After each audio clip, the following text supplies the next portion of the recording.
Hola, hola, bienvenidos a todos. Gracias por acompañarnos. Mm, Perdonen la demora por haber empezado, pero ya estamos aquí en la cuarta sesión del seminario Comportamiento Primate, Estudios Contemporáneos desde la Primatología y la Antropología. El día de hoy me da mucho gusto esta presentación porque estas dos personitas son muy importantes para mí y para mi vida primatológica, por así decirlo. Han marcado mi camino en este mundo de los primates, entonces yo me siento muy feliz de que las dos estén aquí conmigo. Por su parte, Linet Morales Nava, quien es bióloga de FES Iztacala, y Fernanda Velázquez Hernández, quien también es bióloga de la Facultad de Ciencias de la UNAM. Entonces, podemos comenzar, Linet. Hola, bienvenidos. Me da mucho gusto. Gracias por la presentación. Eh, Su nombre completo de quien hoy nos va a platicar sobre su tema es María Fernanda Velázquez Hernández.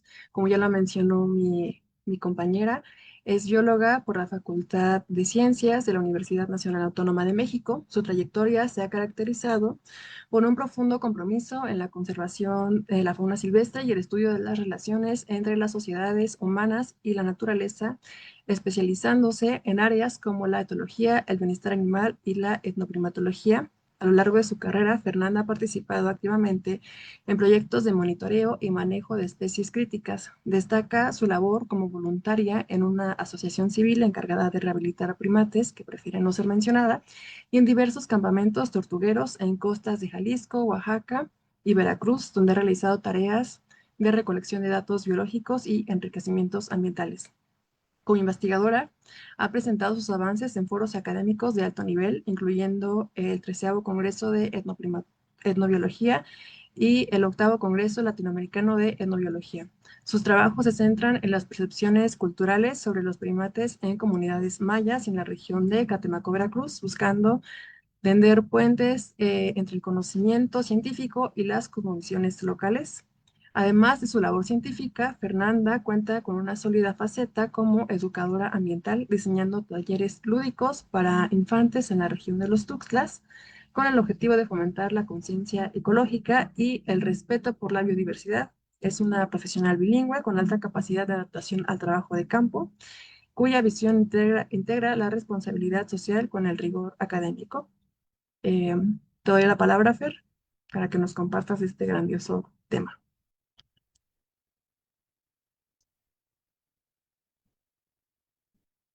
Gracias. Hola, buenas tardes a todos. Muchas gracias por estar aquí.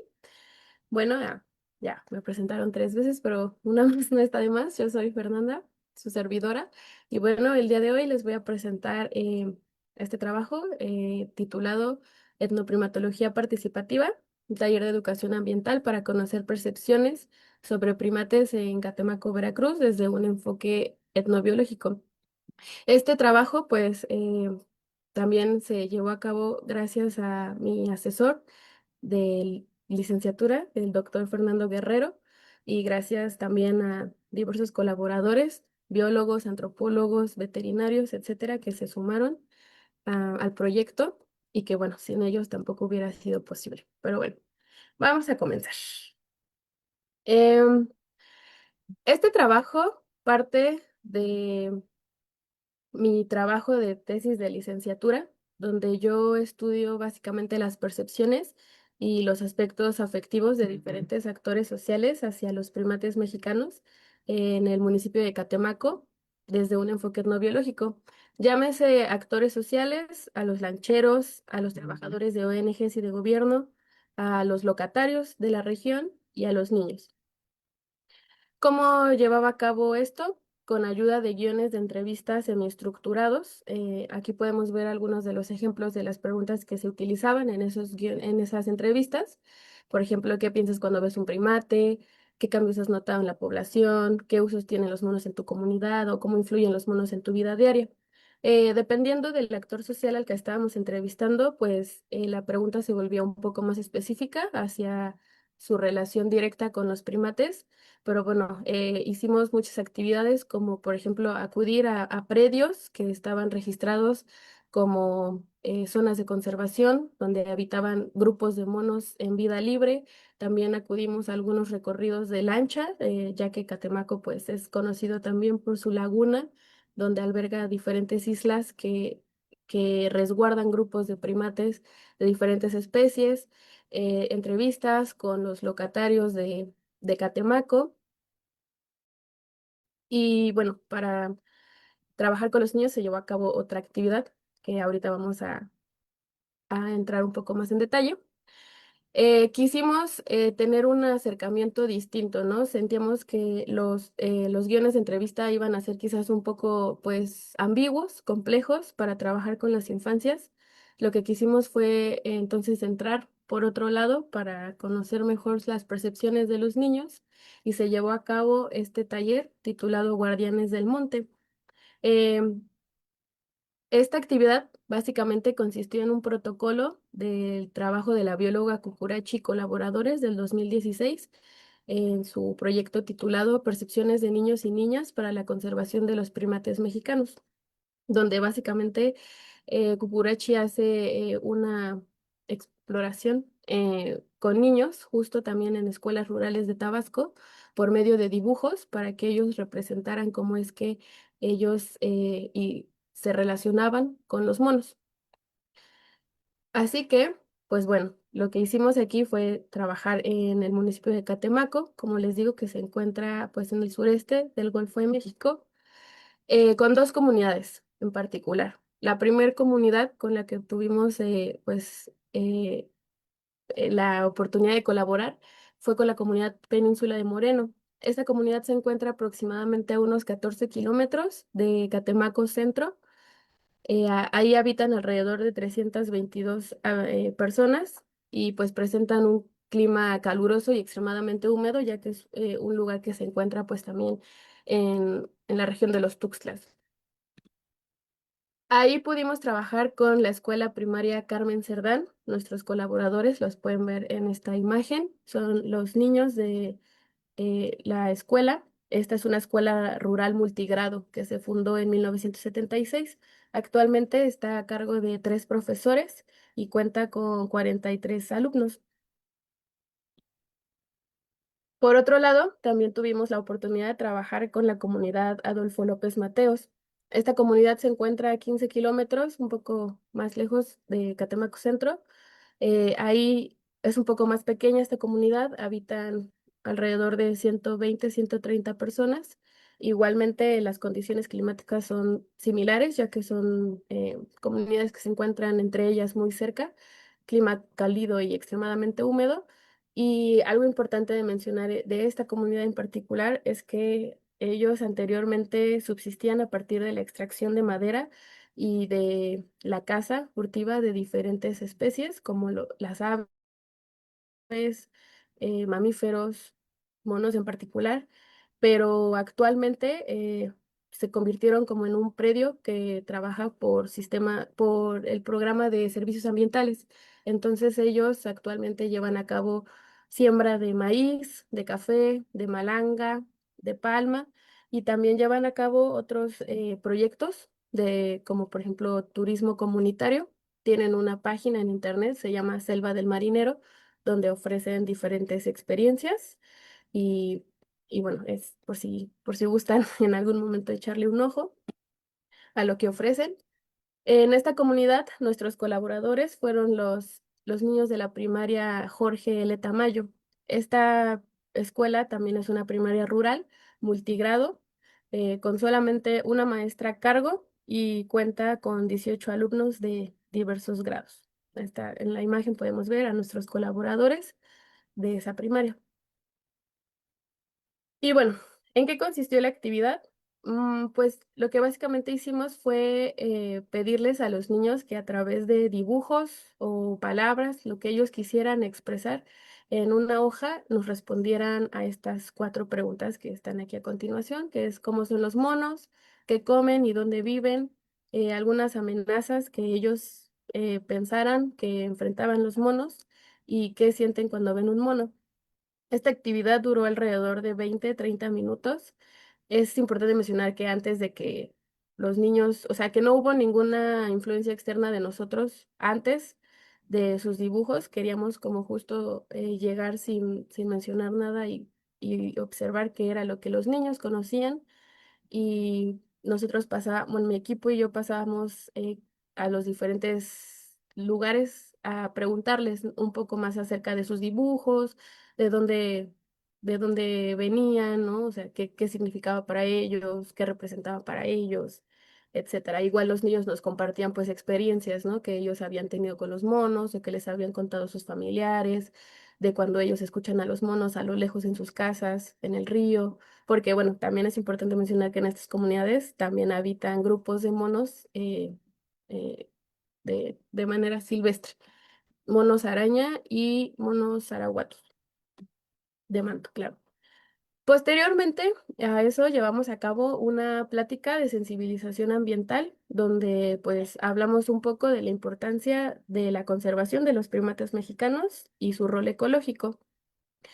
Además, también que con toda la información que ya se había recabado anteriormente y con la ayuda de una asociación civil que se dedicaba a rehabilitar monos en la región, pues pudimos reunir mucha información sobre historias de tráfico de algunos monos, lo que nos ayudó a elaborar un cuento didáctico, que básicamente el fin de ese fue obviamente hacerlo para los niños, para llevárselos, para que conocieran un poco más de las pues, consecuencias que trae consigo la caza y el tráfico ilegal de estas especies y se les repartió.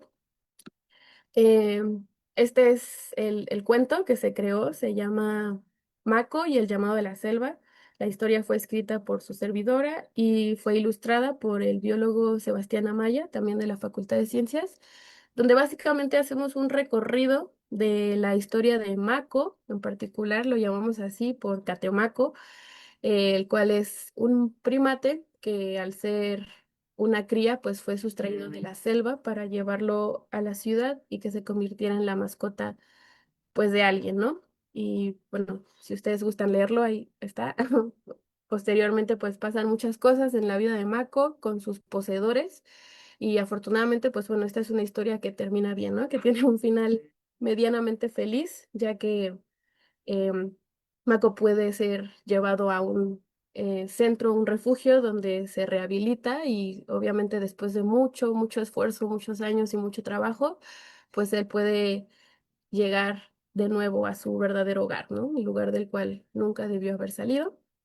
Y bueno, este cuento se les repartió a los niños como regalo, también se dejó en las escuelas como material para que ellos pudieran hacer uso de libre del cuento cuando ellos quisieran y como quisieran, porque como les mencioné, al final de cuentas fue el final de este cuento era pues que fuera para ellos.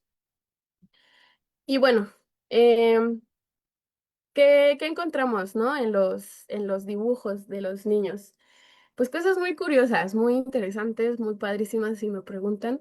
Empezando, por ejemplo, con la primera pregunta, ¿no? ¿Cómo son los monos?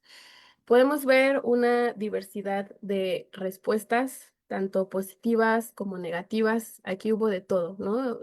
¿Cómo son los monos? Los niños respondían pues, que son grandes, que son bonitos, que son tiernos, incluso también pues, que son horribles, ¿no? Y podemos ver un dibujo en la parte superior izquierda, digo inferior izquierda, que dice chango horrible, ¿no?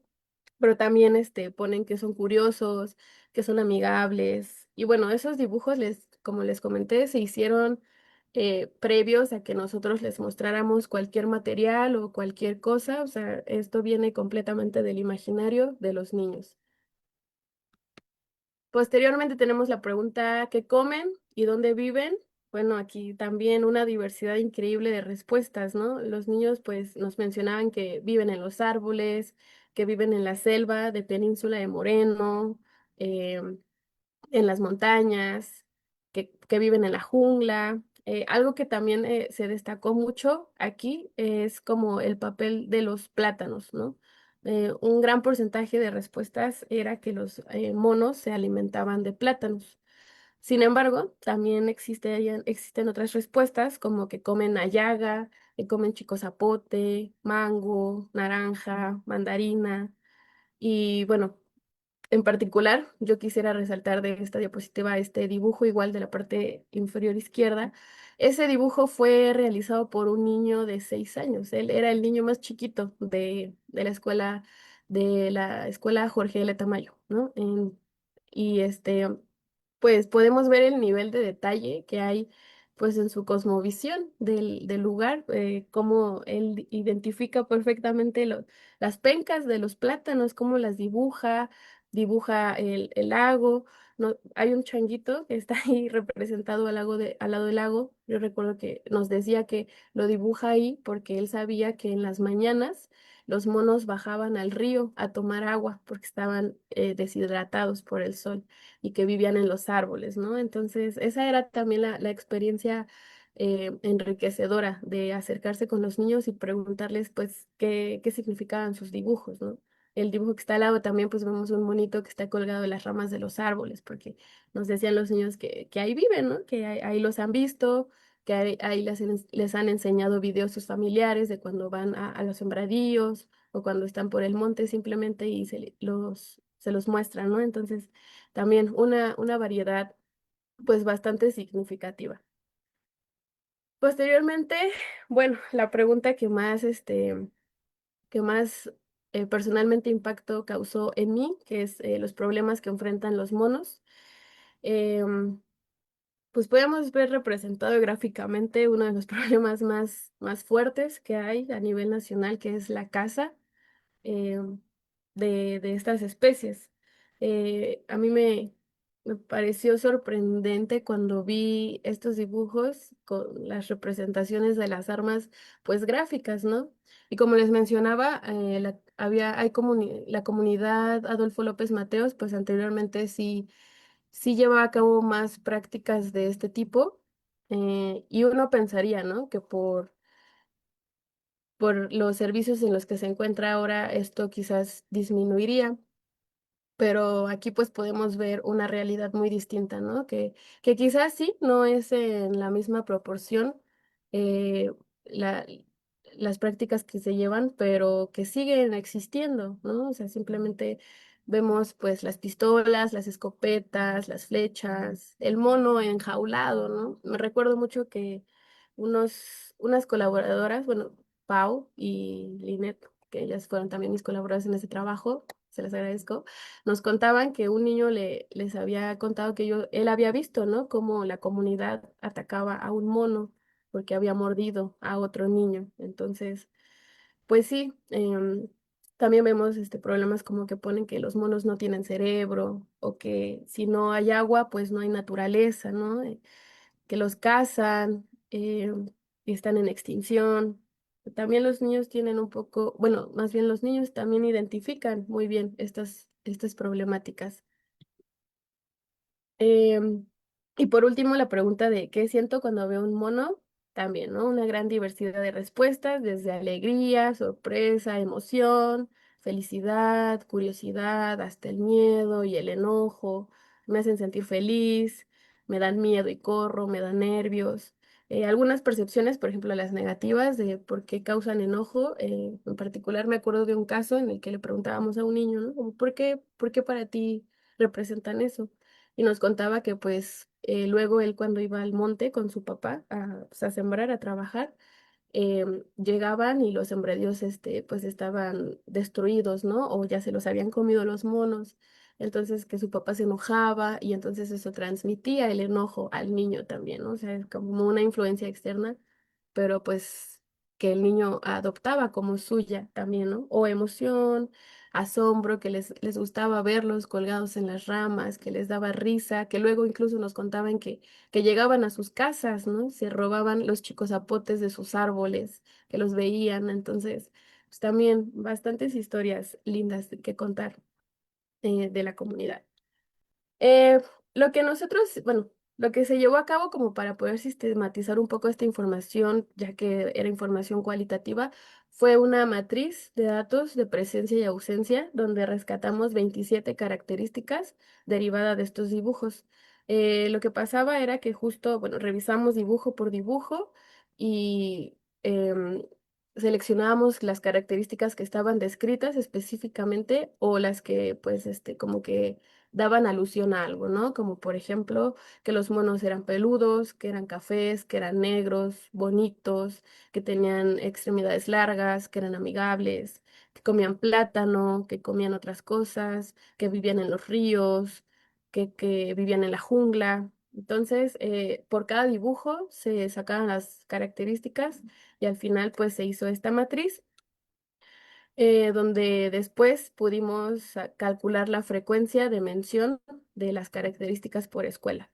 Del lado izquierdo tenemos la, ay, perdón, la tabla, por así decirlo, de la escuela Carmen Cerdán. Podemos destacar que las 5 características más mencionadas era pues plátanos, les digo que había una gran presencia de, de dibujos con el plátano destacable como el alimento principal de los monos, donde destacaban emociones positivas, que los monos eran peludos, que tenían cola y que vivían en los árboles. Por otro lado, tenemos a la escuela Jorge L. Tamayo del lado derecho, y ellos pues representaron en mayor frecuencia las características de que los monos tenían cola, de que vivían en los árboles, de que vivían o se alimentaban o vivían cerca de los ríos, que comían frutos y que pues eran peludos. Esta información pues nos ayudó para hacer una prueba de Fisher y comparar si había una diferencia significativa entre ambas escuelas derivadas de estas características y obtuvimos que en efecto, ¿no? Principalmente en la primaria Jorge L. Tamayo se representaron a los ríos con mucho más frecuencia que en la escuela Carmen Cerdán, con una diferencia pues muy abismal, ¿no? De un 76.5% en comparación de un 3.1% de Carmen Cerdán. Y en contraste, la primaria Carmen Cerdán representó la presencia de plátanos con una frecuencia mucho mayor, muchísimo mayor. También podemos ver los porcentajes, un 68.8% contra un 11.8% de Jorge L. Tamayo. Eh, y entonces, bueno, esto nos, nos dio la pauta para poder pues plantear una hipótesis de que quizás en la escuela Carmen Cerdán las concepciones de los niños hacia los monos, pues pueden ser un poco más, están un poco más influenciados por cuestiones antropogénicas, ¿no?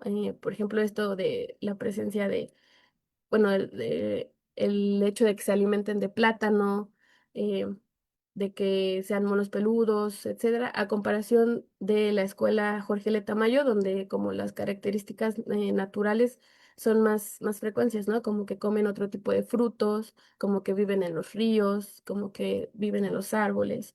Entonces, bueno, pero eso solo es como una inferencia, ¿no? No es como una conclusión exacta.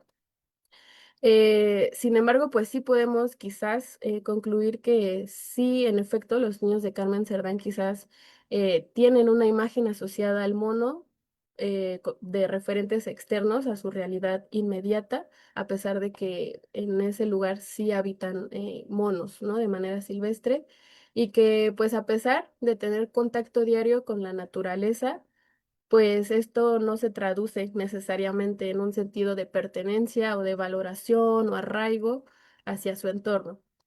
Además, destacar que pues la conservación no solamente se trata de aspectos ecológicos, sino que existen muchas dimensiones más, como las políticas, las económicas, incluso las culturales, ¿no? Que van a intervenir en la percepción de cada persona y en cómo ellos se relacionan con su entorno.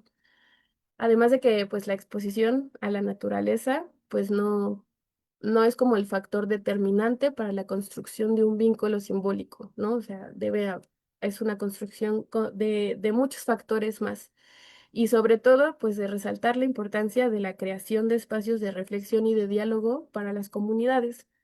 Hay un video en YouTube, lo pueden encontrar así como el título se llama Aproximación etnozoológica, las percepciones sobre los primates en Catemaco, Veracruz, donde hacemos, bueno, es el video de esta actividad, ¿no? De cómo trabajamos con los niños, de todo lo que pasó allá, por si gustan verlo. Obviamente todos estos datos se obtuvieron mediante el consentimiento informado de los padres, de los niños y de las autoridades locales. Y bueno, eso fue el taller que hicimos con los niños, pero nosotros pues quedamos encantados y obviamente pues agradecidos a más no poder. Entonces, a manera de retribución decidimos hacer otra cosa. Llevamos a cabo un festival de educación ambiental titulado Guardianes del Monte en escuelas primarias rurales de Catemaco, Veracruz, ¿no? Una experiencia etnoprimatológica de colaboración y retribución social. Bueno, ¿qué fue lo que hicimos aquí? Pues no nos bastó ir una vez hasta el monte, nos quisimos ir otra vez más porque maravilloso. Entonces, el fin de este festival, obviamente, además de ser una actividad de retribución para ellos por ser nuestros colaboradores, pues también era transmitir, ¿no? La importancia de conocer y conservar la naturaleza, sobre todo en estos espacios donde pues este tipo de actividades son muy difíciles que se concreten por la distancia, ¿no? O sea, estas comunidades realmente estaban muy inmersas en el monte, o sea, muy, muy arriba, ahora sí que al fondo a la derecha, o sea, estuvo muy difícil llegar, pero lo logramos, porque el querer es poder y porque pues para que la gente también pueda amar a su entorno, pues es necesario conocerlo. Entonces, pues el objetivo también fue promover los valores de respeto y de responsabilidad ambiental desde las infancias, que es la mejor forma. Entonces, ¿qué hicimos? Principalmente solicitamos el apoyo a la Asociación Etnobiológica Mexicana para poder cubrir los gastos de los viáticos y del material, porque pues sí, estuvo loco regresar, somos estudiambres, entonces no hay presupuesto, pero teníamos muchas ganas de regresar y de poder retribuir un poco de lo que ellos nos ayudaron. Entonces, afortunadamente accedieron, nos brindaron el apoyo y también contamos con la participación activa de los profesores, de las comunidades y obviamente de mis colegas, biólogos, veterinarios, antropólogos, de todo había ahí neta dispuestos a ayudar. En total, pues participaron 61 niños entre ambas escuelas y se llevaron a cabo diferentes actividades lúdicas y educativas con el fin de destacar la importancia de conocer el contexto sociocultural de cada individuo, porque a pesar de que eran niños que vivían en las mismas comunidades, pues cada uno representaba, bueno, cada uno tenía una concepción diferente, ¿no? Porque venía desde su experiencia y su experiencia era diferente a la de su amigo o a la de su primo o a la de su tío, etcétera. Entonces, bueno, también es importante mencionar que también los datos de este trabajo se obtuvieron con consentimientos informados de padres, maestros y autoridades locales. Entonces, pues, ¿qué hicimos? Como primera actividad, hicimos allí un cursito de fotografía y avistamiento de aves y de manejo de gancho herpetológico.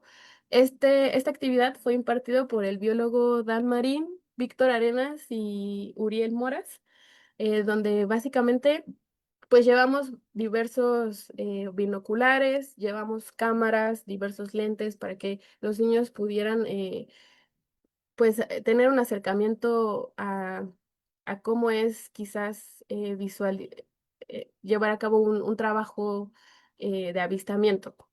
Entonces les enseñábamos a los niños a utilizar los binoculares, ¿no? A ajustarlos, les pedíamos que ellos identificaran a las aves que pasaban por el lugar, ¿no? Porque pues, era monte, entonces ahí había muchas aves. Les llevamos unas guías pequeñas de aves de la región de los Tuxtlas.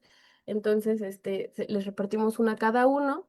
Entonces les íbamos turnando los binoculares y ellos, pues iban ahí enfocando el ave, iban tratando de identificar cuál era, o y luego también lo que hacíamos es que llevamos peluches y los escondíamos en los árboles, ¿no?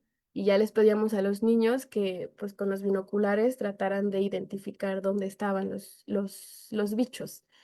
También, pues con la cámara les enseñábamos a tomar fotos, a hacer los zooms, si los bichos se encontraban más lejos o más cerca, Y fue una actividad muy bonita porque nosotros llevamos las cámaras con el fin de pues hacer un registro em, audiovisual, pero ya cuando nos dimos cuenta ya no teníamos las cámaras porque ya todos los niños las traían y entonces muchas de las tomas que tenemos de ese trabajo pues son tomas hechas por los mismos niños, ¿no? Ellos se fueron a divertir, se fueron a grabar a sus amigos, se fueron a grabar lo que podían, entonces tenemos material pues bastante enriquecedor.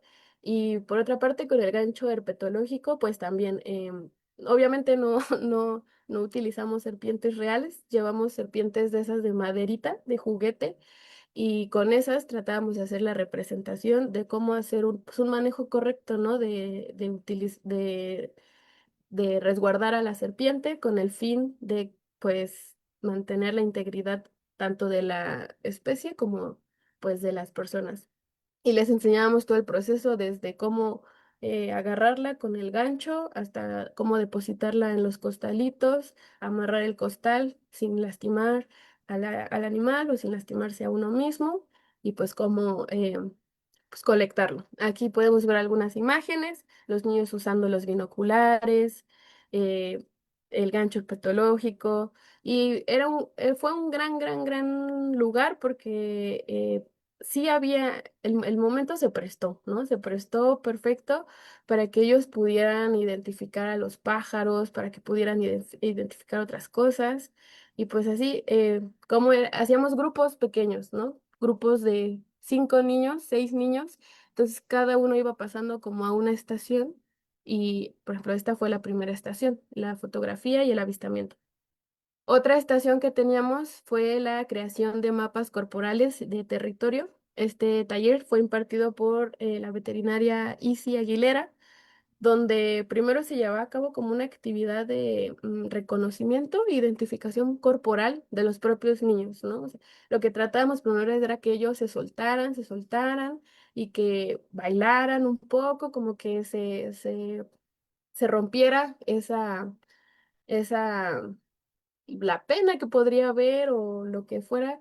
Y después se les pedía a los niños como que identificaran con qué parte de sus cuerpos llevaban a cabo diferentes actividades, ¿no? Como lavarse los dientes, como peinarse, etcétera, para que posteriormente ellos a través de dibujos también reconocieran como cualidades o actividades que los monos llevaban a cabo y destacando partes corporales de ellos, ¿no? Por ejemplo, las colas de los monos. Algunos niños ponían que las colas de los monos les parecían pues muy chistosas porque se enredaban así bonito, o que sus manos les parecían lindas porque se veían como acolchonaditas y el que les ayudaban para sostenerse de las ramas, la cola que también les ayudaba para balancearse entre los árboles, etcétera, ¿no? Aquí tenemos las imágenes se llevaron estas dos lonas, una con el cuerpo explícito del mono araña y otra con los cuerpos de los monos araguatos. Y entonces, pues los niños hacían los dibujos y posteriormente los pegaban en estas láminas donde ellos pues se sintieran cómodos, ¿no? Ya sea reconociendo una parte del mono o reconociendo algo en particular del mono, ¿no? Como por ejemplo, hay un dibujo en particular eh, que dice que los monos son muy inteligentes y no deberían cazarlos, ¿no? Entonces, no solo eran como cosas que los monos hacían con su cuerpo, sino también cosas que los niños pensaran respecto a los monos. Otra estación que teníamos fue la de teñido botánico y creación de stickers botánicos. Este taller fue impartido por la bióloga Marcela Tecuatl y Cecilia Sánchez. Aquí, pues, fueron dos actividades distintas. Los stickers botánicos, como pueden ver en las imágenes de la izquierda, se llevaron a cabo con ayuda de ejemplares de flores que fuimos recolectando en el camino.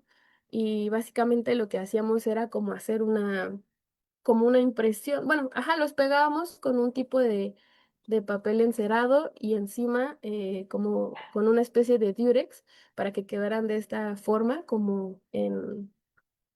pues como sticker, vaya la redundancia, y pues los niños, eh, se los regalaban a sus mamás, algunos de los niños nos los regalaron a nosotros, ¿no? Nos decían, es para ustedes. Pues, ¿cómo no aceptárselos, no? Y fue el mejor regalo del mundo. También les tratamos de hablar un poco de las especies que estaban utilizando, de las flores principalmente.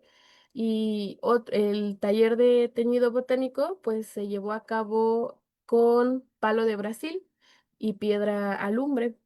Obviamente este taller fue, también nos echaron la mano los profesores porque como teníamos que utilizar agua caliente y así, pues no queríamos tampoco que hubiera ningún tipo de accidente. Entonces llevamos costalitos pequeños de manta, se les repartió uno a cada niño y entre todos hicimos como la mezcla de el teñido con el palo de Brasil y lo que nos dio un color como entre rojo, morado, más o menos.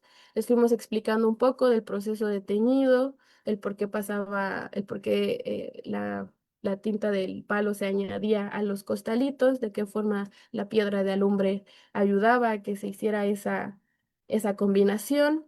Y también les platicamos un poco acerca de otras especies con las que ellos podían hacer teñido, ¿no? Como el cempasúchil, como la jamaica, para que pues también si ellos en algún punto quisieran teñir su otro tipo de cosas, ropas, mantas, etcétera, pues pudieran tener otros recursos para hacerlo. Después también otra estación fue la cartografía comunitaria. Este taller pues, fue impartido por el biólogo Sebastián Amaya y donde a través igual de dibujos, pues los niños retrataban algún lugar que ellos, pues, representativo, significativo para ellos. Lo que hacíamos primero era como orientarlos cartográficamente con ayuda de elementos que hubiera alrededor, ¿no? Por ejemplo, una de las cosas que fue como nuestro mayor punto de referencia fue la Sierra de Santa Marta, que se encontraba muy cerca del lugar. Entonces, a partir de ahí, nosotros pues tratamos de localizar dónde estaba el norte, dónde estaba el sur, el este y el oeste, y a partir de eso, con los dibujos de los niños, nos juntábamos todos, bueno, se juntaron todos y ellos mismos decidían en dónde poner pues cada cosa que ellos habían ilustrado, ¿no? Había niños que ilustraban los ranchos de su familia, niños que ilustraban el río, que ilustraban las montañas, que ilustraban las escuelas. Y entonces, una vez que ya estaba como todos los dibujos de todos en este papel craft enorme, pues los ubicábamos de acuerdo a cómo ellos percibían en dónde estaban, ¿no? Para tener un poco más de eh, ajá, como de ubicación en el territorio. Entonces, esta imagen pues es la cartografía de Península de Moreno. Y podemos ver que hay diversidad de dibujos, ¿no? Tenemos el río, una palma, incluso palma de coco, dice, la escuela, em, había también las casas, los niños luego les digo que dibujaban sus casas, un monito por ahí colgando que era como, ¿dónde viste este mono? Ah, pues acá por el río. Entonces ahí lo ponían, ¿no? Entonces también muy interesante esa actividad. También llevamos a cabo la creación de coronas con mensajes clave para la conservación de los monos. Este taller fue impartido por la bióloga Lynette Nava y la antropóloga Paola González, donde pues a través de estas coronas de papel, eh, los niños, bueno, primero que nada las dibujaban, las coloreaban y no solo eso, o sea, también en esas coronas sí había ilustraciones de monos, pero también había, como lo dice el título, mensajes claves, ¿no? Para la conservación, como que los monos no son mascota, principalmente, porque ese era como el mensaje clave que queríamos llevar, ¿no? Que los monos pues no son mascota, recalcarlo. Y pues no fue tampoco tan difícil, porque realmente cuando platicábamos con los niños, incluso en la actividad del taller, de educación ambiental, pues, se les preguntaba a los niños, ¿no? Como ustedes consideran, creen, les gustaría tener a un mono como mascota. Y la mayoría de las respuestas era que no, O sea, que los monos no son mascotas, que ellos son naturales, que ellos deben estar en las selvas, que etcétera, ¿no? O sea, no voy a mentir, también sí había uno que otro niño que decía, yo sí quiero un mono de mascota, o que nos contaba que ellos habían tenido monos de mascota, o que conocían a alguien que tenía un mono de mascota, etcétera. pero eran de verdad comentarios pues muy, muy, muy aislados, ¿no? La respuesta más significativa era que no, ¿no? El mensaje clave era que los monos pues no son mascota. Entonces se les pues, coloreaban su coronita y se las pegábamos con engrapadora en su cabeza para que estuvieran felices ahí con su corona de monos. Y bueno, también llevamos a cabo una estación de crucigramas y rompecabezas de la naturaleza, impartido por la bióloga Carla García, donde eh, ella nos hizo el favor de hacer unos rompecabezas de diferentes especies que se encontraban en la región, como ranas, monos, etcétera. Y pues entre todos, bueno, entre los niños y ella, armaban los rompecabezas y bueno, también se les platicaba un poco del rol ecológico de las especies, se les preguntaba a ellos si conocían la especie, si lo habían visto, si les gustaba, si conocían algo de ellas, etcétera. Entonces sí fue un poco complejo porque el rompecabezas se veía muy fácil, pero ya, ya al hacerlo dijimos, ok, como que estuvo extremo. Pero igual los niños, pues muy participativos. También había crucigramas y como así como de ¿cuál es dónde viven los monos, ¿no? La selva. Entonces ahí tenían que hacer, pues, rellenar su crucigrama. Está una actividad también muy bonita.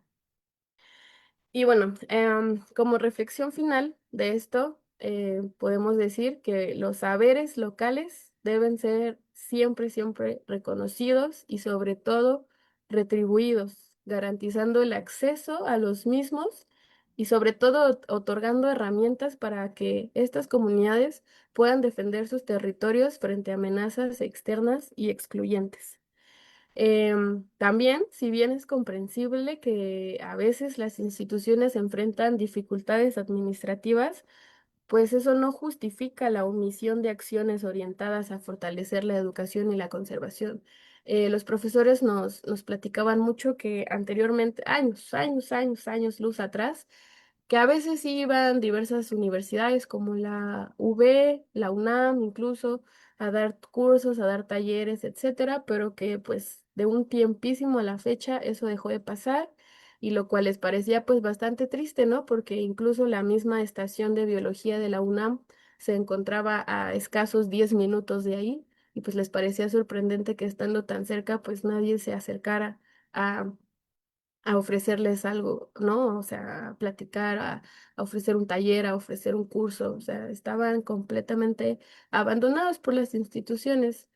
Y bueno, con esta actividad también fue posible compartir la idea de fortalecer el sentimiento de pertenencia al territorio, ¿no? Porque eso va a ser la base fundamental para poder sensibilizar y asegurar una cooperación genuina y duradera, conociendo cuáles son los intereses y las necesidades de las comunidades, porque de nada sirve hacer un plan de acción que no incluya a quienes están enfrentando el problema, ¿no? Porque si no estás resolviendo sus problemas, pues no, el programa o lo que sea que estés planteando, pues no va a funcionar, porque entonces ahí más bien hay que cuestionarse para quién estamos haciendo estos planes de acción, ¿no?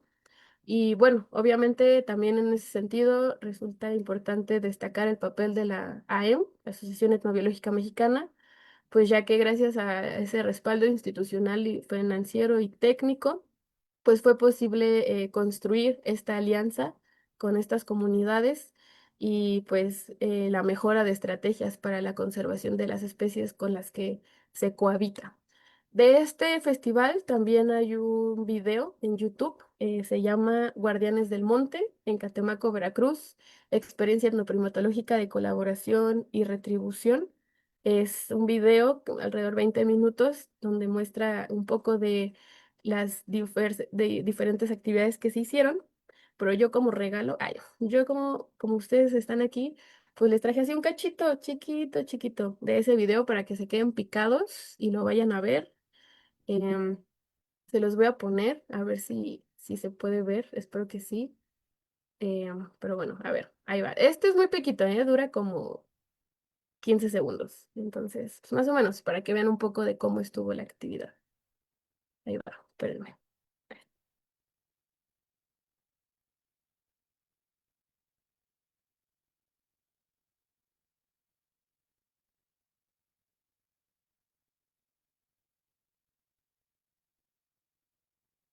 Déjame que te cuente Limeña, déjame que te diga la gloria, el sueño que evoca la memoria del viejo puente del río y la alameda. Déjame que te cuente Limeña, ahora que aún perfuma el recuerdo, ahora que aún se mece en un sueño, el viejo puente del río y la alameda. Jazmines en el pelo, rosas en la cara, airosa caminaba, la flor de la canela derramaba lisura y a su paso dejaba aroma de visita que en el pecho llevaba. Recogía la risa de la brisa del río y al viento la lanzaba del puente a la mesa.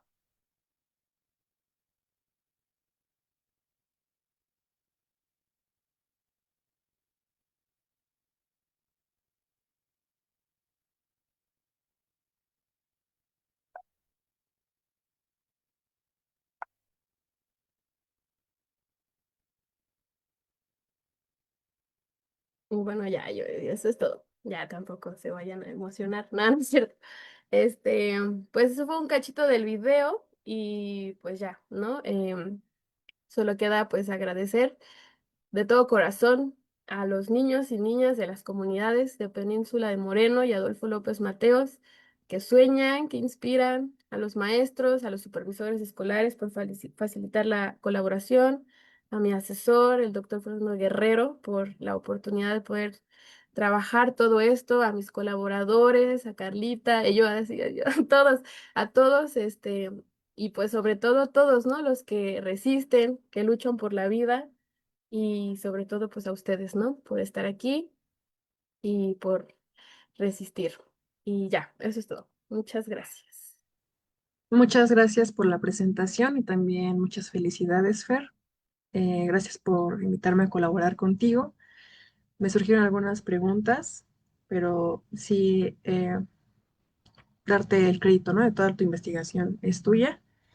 Y bueno, quisiera rescatar que mencionaste que la comunidad de Adolfo López Mateos tiene eh, un proyecto de ecoturismo que no conozco y que me gustaría visitar, y se los recuerdo, se llama Selva del Marinero.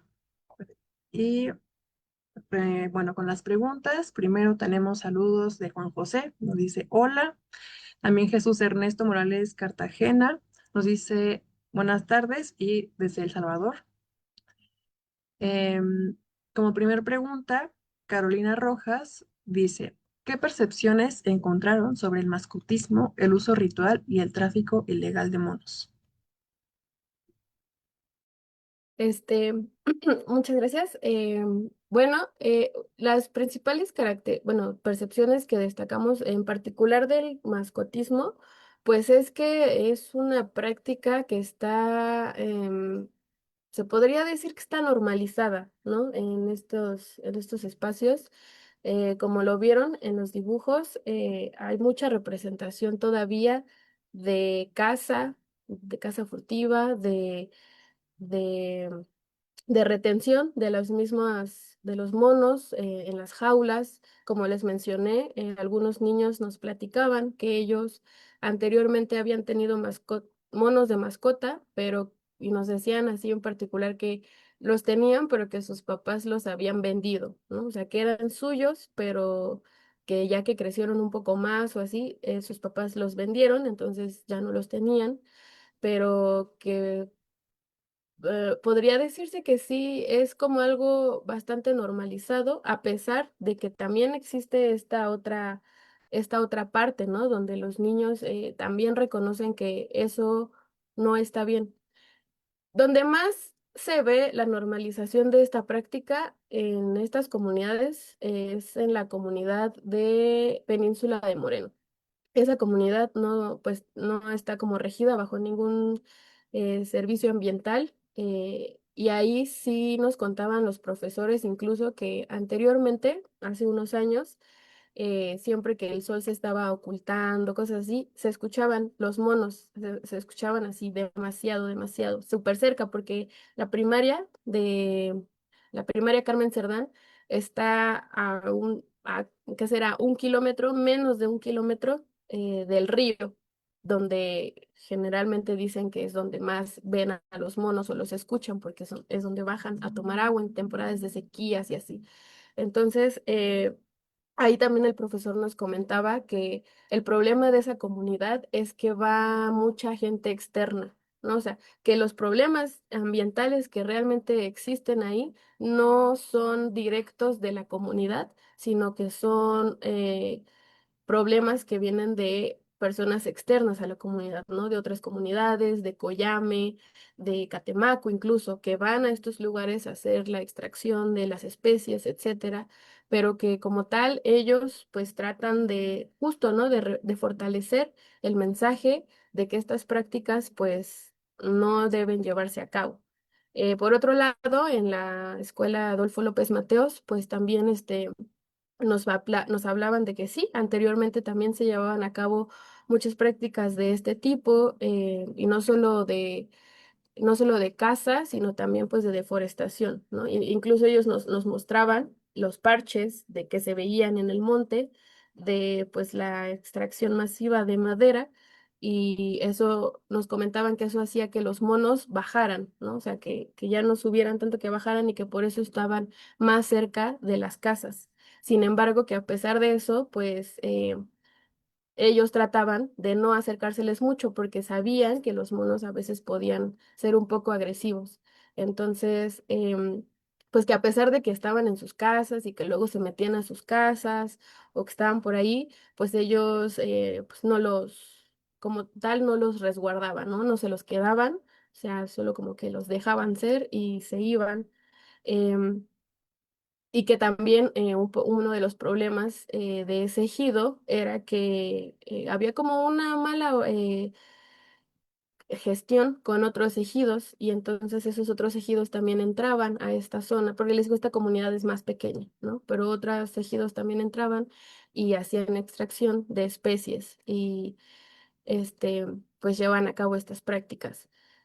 Así que yo creo que sí, el mascotismo está un poco normalizado, pero también es como un sesgo, porque normalizado para quién y por quién, ¿no? O sea, normalizado para las personas que se encuentran alrededor, porque pues básicamente podría decirse que es una fuente de trabajo para ellos, ¿no? Porque al no tener pues oportunidad de hacer otra cosa, recurren a esto, a estas prácticas que pues no están bien, y que se está trabajando en las escuelas y en las comunidades de resaltar que es un problema, pero que existe, ¿no? Lamentablemente todavía. En cuanto al uso y ritual, la verdad es que no encontramos mucho respecto a eso. Lo más que encontramos podría ser unas... mm, Pues no, la verdad es que de uso ritual casi no hubo respuesta, porque siento que eso hubiera sido más explícito si lo hubiéramos trabajado directamente con los brujos, ¿no? O con este sincretismo religioso de Catemaco. Sin embargo, el problema ahí también es que es muy difícil llegar a esa información, pues por muchas cosas, ¿no? O sea, las personas ahí no te dicen fácilmente como de, ay, sí, nosotros todavía consumimos mono, porque pues saben que son cosas que ya están penadas, ¿no? Que son ilegales, por así decirlo. Entonces, acceder a esta información sí es un poco más complejo, complicado, incluso hasta peligroso, ¿no? Y pues tampoco el chiste era poner en peligro nuestra integridad. Entonces sí tratamos de ser lo más discretos que podíamos, ¿no? Para poder acceder a esta información. Sin embargo, pues tal vez sí nos hizo un poco de falta aunar en eso. Pero pues sí, nos mencionaban lo típico, ¿no? Que pues sí, anteriormente había un platillo muy famoso, la carne de chango, que era básicamente pues carne de chango, eh, que se cocinaba como con achiote, le daba un color rojizo.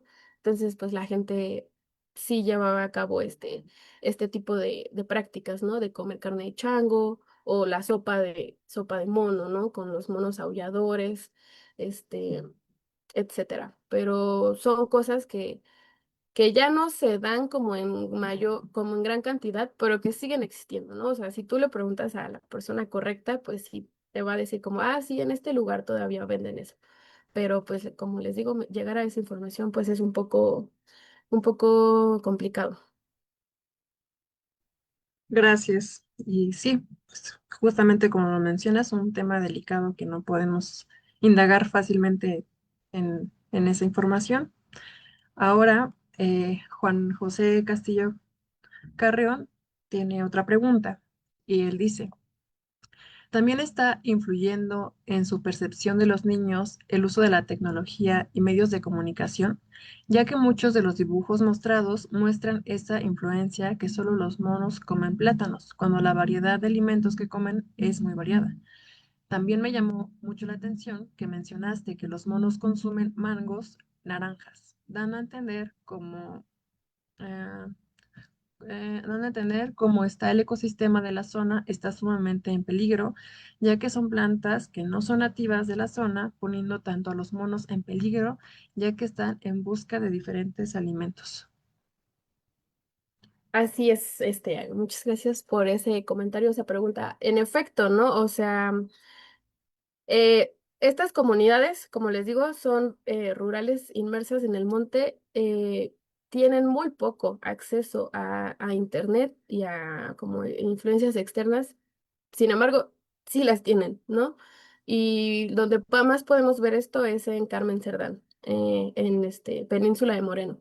Ahí sí, sí, o sea, yo creo que de ahí fueron como 47 dibujos.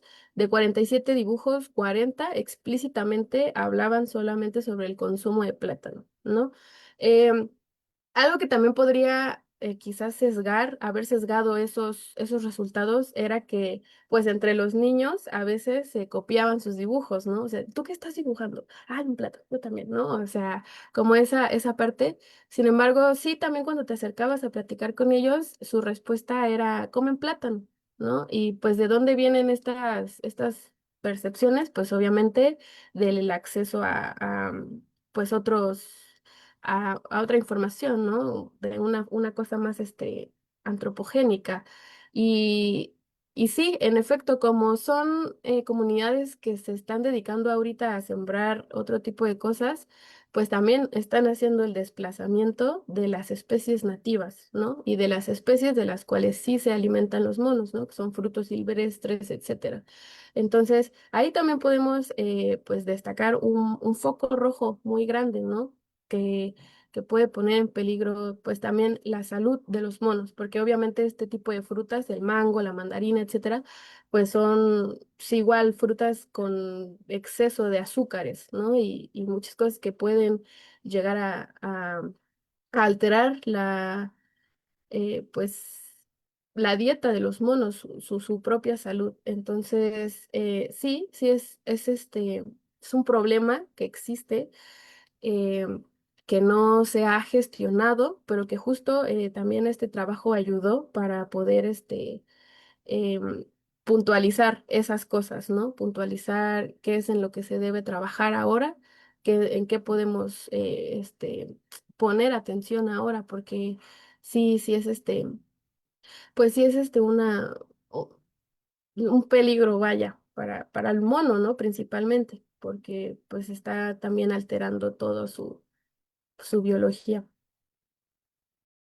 Sí, justamente como dices, es peligroso y yo creo que está difundido en todo el mundo que los monos comen plátanos. No sé de dónde surge esta idea. Y aunque en tus dibujos pusieron mango y naranja, también mencionaste el chico zapote. Entonces ellos también observan frutas que sí son nativas, que los monos comen, pero quizás en ese momento no los dibujaron o no se acordaban. Pueden también estar muy dispersos, ¿no? Los infantes. Y Sí, bueno, ahora Rodrigo Daniel Carranza, que alzó la mano, le doy la palabra. Hola, hola a todos, ¿ahí me pueden escuchar? Es que está la lluvia muy fuerte. sí, hola. Ah, perfecto. Hola, solo quería darle las gracias antes que nada a todos por haber asistido. También quería agradecerle a esta Fernanda. Me gustó mucho tu ponencia. Ya la había presentado ella para una charla para la Red Mexicana de Primatología. Ya la había visto, entonces ya la conocía y es muy buena. Me gustó mucho. Creo que el trabajo que haces de educación ambiental es muy importante. También, sobre todo mi pregunta va enfocada a esta parte de conseguir los recursos, que creo que es lo que más difícil es, que yo creo que es por sí mismo ya una aventura. Entonces no sé si nos puedas dar hablar un poquito de esto. Y también para decirles rápido a todos que igual si quieren hablar o si quieren participar, pueden alzar la mano, no solo se tienen que comunicar por mensaje, si quieren ponerlo por mensaje también se vale, pero pueden alzar la mano, ¿eh? Gracias, Rodrigo, muchas gracias. Conseguir recursos para esto estuvo loquísimo yo. Como yo les comenté, para el primer taller, ese se gestionó por medio de rifas. Como les comenté, pues soy estudiambre.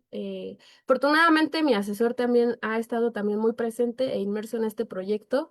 Entonces, él me hacía también favor de ayudarme un poco con económicamente hablando, porque, bueno, nosotros salíamos desde Ciudad de México, porque, bueno, yo estudio en la Facultad de Ciencias, entonces todos mis colegas también son como citadinos.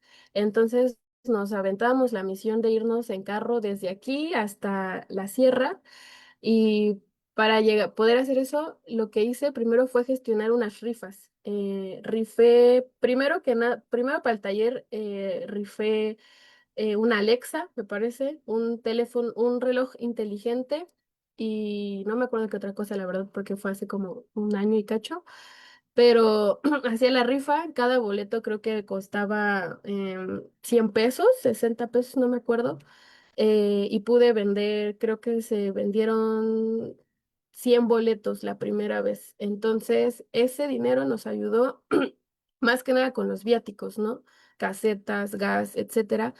Y y ya lo demás, pues lo gestioné pues chambeándole, trabajando en lo que se pudiera, porque pues sí se sabía que iba a ser un poco complicado. Y ya para el taller en particular, como ya teníamos la experiencia de haber ido y de los cálculos más o menos de cuánto dinero nos gastamos y lo que necesitábamos, llevé a cabo otra rifa. Esa rifa la hice ahora como con playeras. Lo que yo hice fue hacer playeras y sudaderas con las ilustraciones del cuento que les mostré de Mako y el llamado de la selva. Em, También ahí vendí, creo que sí se vendieron igual como 80 100 boletos, cada uno igual como de 100 pesos, 50 pesos, no recuerdo la verdad. O sea, no fueron más de 100 pesos lo que costaban los boletos, yo porque tampoco quería pasarme de lanza, o sea, y especificando siempre el fin de para qué eran estas rifas, ¿no? O sea, em, para cubrir gastos viáticos se rifaron, me parece que 4 playeras y 2 sudaderas en ese lugar. De hecho, a ver, denme un segundo, miren, les voy a hacer una playera, rapidísimo, 3 segundos.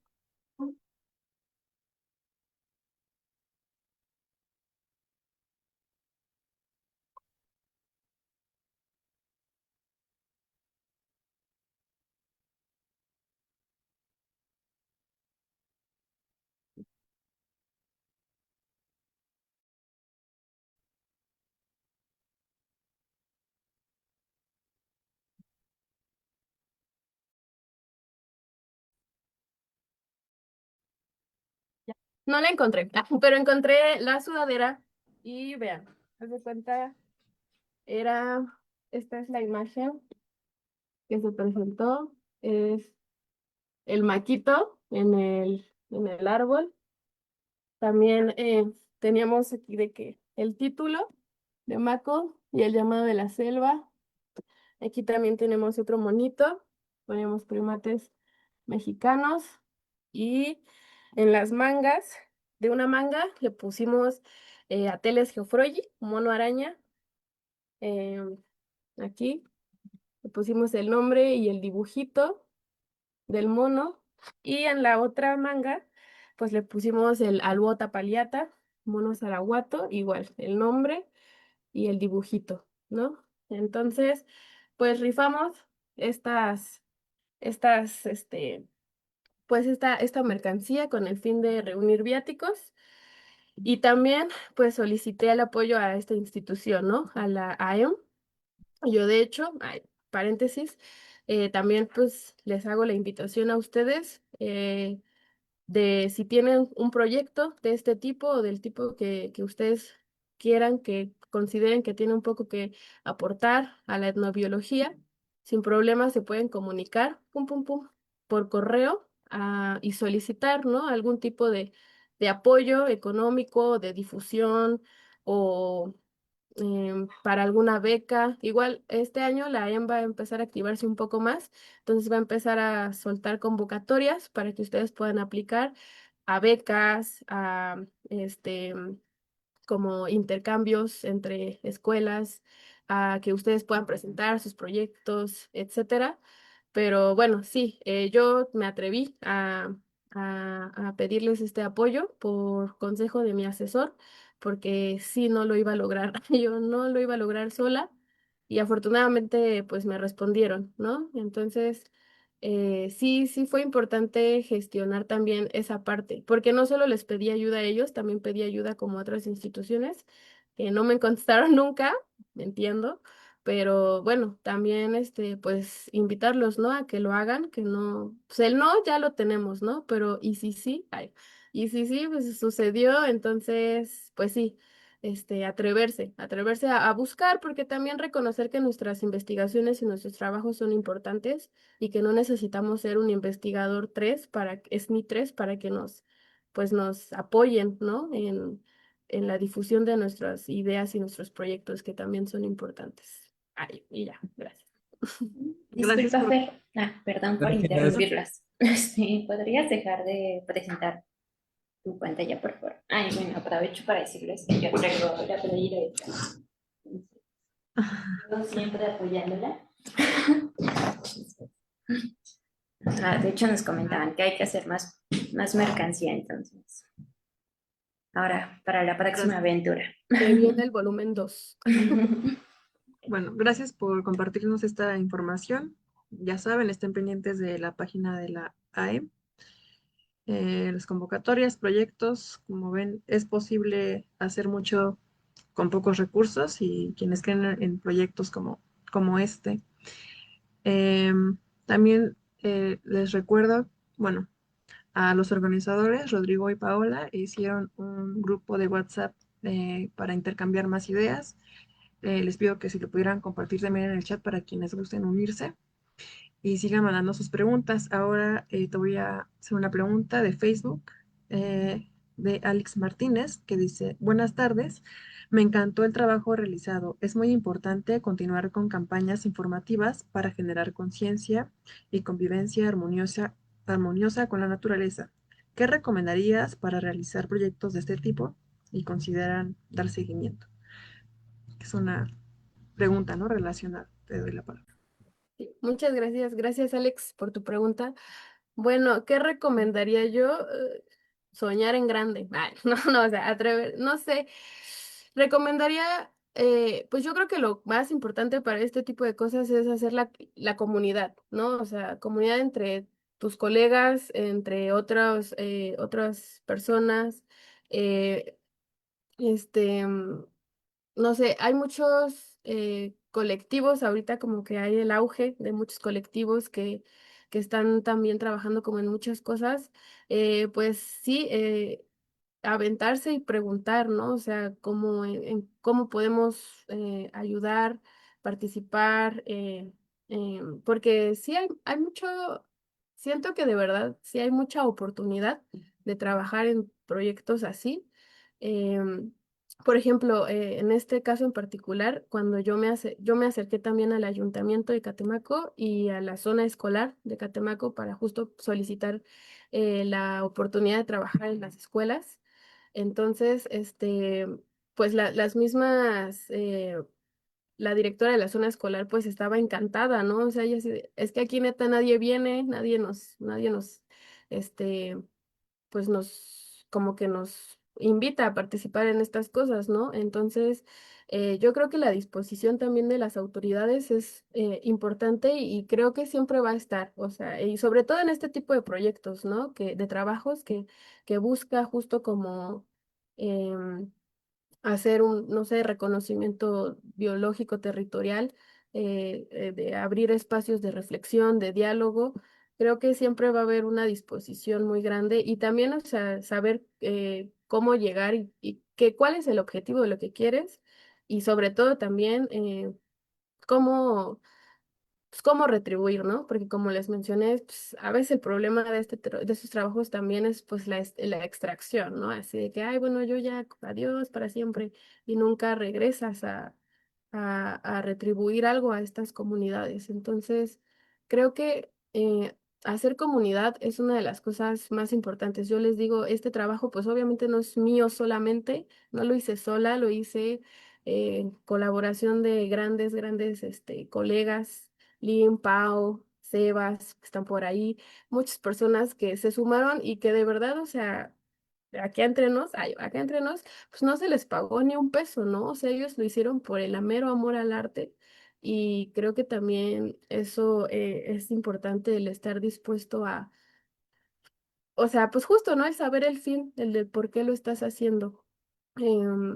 Buscar gente que esté interesada en las cosas que tú quieres hacer también, empezar a crear proyectos, o sea, si uno no sale, otro va a salir, ¿no? O sea, no sé, a lo mejor suena quizás un poco aspiracionista esta respuesta, pero sí recomiendo buscar, o sea, buscar a quienes están interesados en hacer algo así, lo que yo hacía era buscar en internet también páginas como que luego sacan financiamiento, ¿no? Refounds que le llaman, cosas así. O sea, estar buscando y estar aplicando ahí para ver también chicle y pega uno, ¿no?